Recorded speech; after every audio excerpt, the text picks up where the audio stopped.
Cooking with યોગેશ્વરીમાં આપ સૌનું સ્વાગત છે। આજે આપણે બનાવીશું મેંગો આઈસ્ક્રીમ। મેંગો આઈસ્ક્રીમ બનાવવા માટે એક તપેલામાં દૂધ લઈ લઈશું। એક થેલી દૂધ લીધી છે મેં।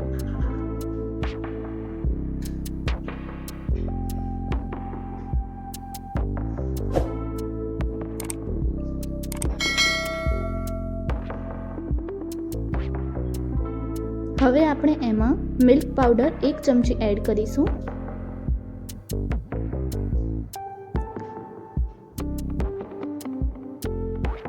એક ચમચી મિલ્ક પાવડર એડ કર્યા પછી હવે કસ્ટર્ડ પાવડર પણ 1 ચમચી લઈશું। એ બંને નાખ્યા પછી હવે એને સારી રીતે મિક્સ કરીશું।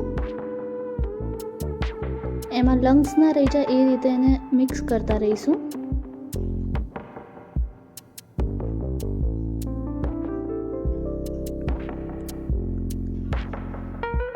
મિક્સ કર્યા બાદ હવે એમાં શુગર એડ કરીશું। મેં 4 ચમચી શુગર એડ કરી છે। શુગર એડ કર્યા પછી હવે એમાં કેસર એડ કરીશું।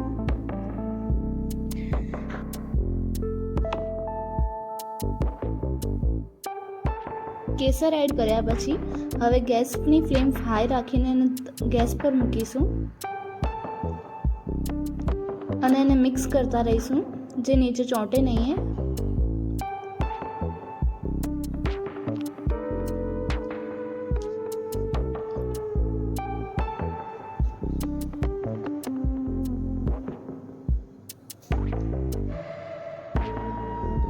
હવે મેં ડ્રાય ફ્રૂટ લીધા છે। તમે તમારા સ્વાદ પ્રમાણે ડ્રાય ફ્રૂટ લઈ શકો છો। અહીંયા કાજુ અને બદામ જ લીધેલ છે। એને સારી રીતે ચોપ કરી લઈશું।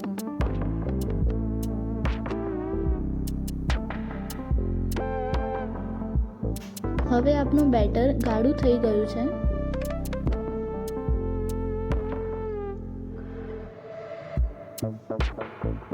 હવે ગેસની ફ્લેમ બંધ કરીશું।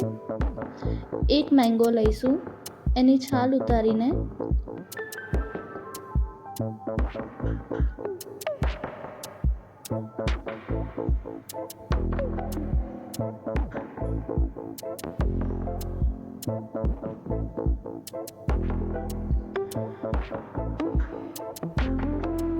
અને મેંગોને મિક્સરના જારમાં નાખી દઈશું નાના નાના પીસ કરીને।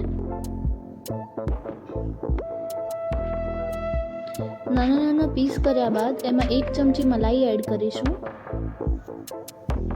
1 ચમચી મલાઈ એડ કર્યા પછી એને મિક્સરમાં ગ્રાઇન્ડ કરી લઈશું।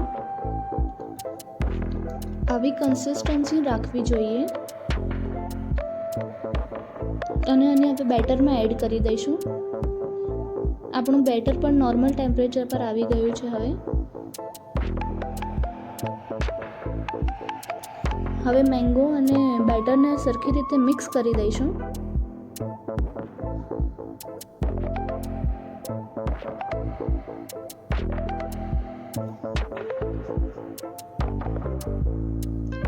સરખી રીતે મિક્સ કરીશું એને। પછી એની અંદર કાજુ બદામ એડ કરીશું।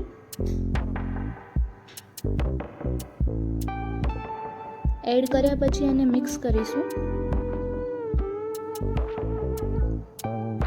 તમે તમારા હિસાબથી કાજુ બદામ જેટલા જોઈએ એ ક્વોન્ટિટીમાં નાખી શકો છો।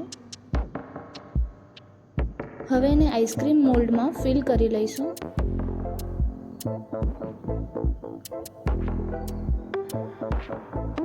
તમે કોઈ પણ આઈસ્ક્રીમ મોલ્ડ યુઝ કરી શકો છો।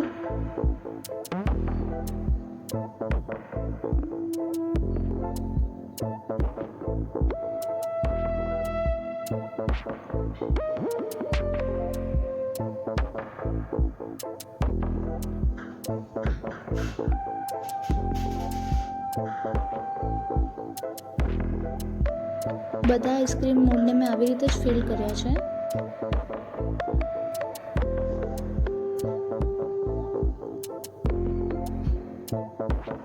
આઈસ્ક્રીમ મોલ્ડ ફિલ કર્યા પછી હવે એને ઢક્કન બંધ કરી દઈશું।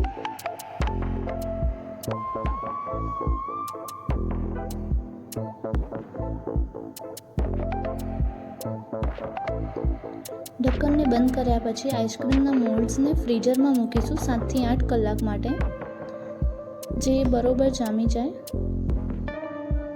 અને 7 થી 8 કલાક પછી હવે આપણી આઈસ્ક્રીમ તૈયાર છે. તમે જોઈ શકો છો કેટલી સ્વાદિષ્ટ લાગે છે.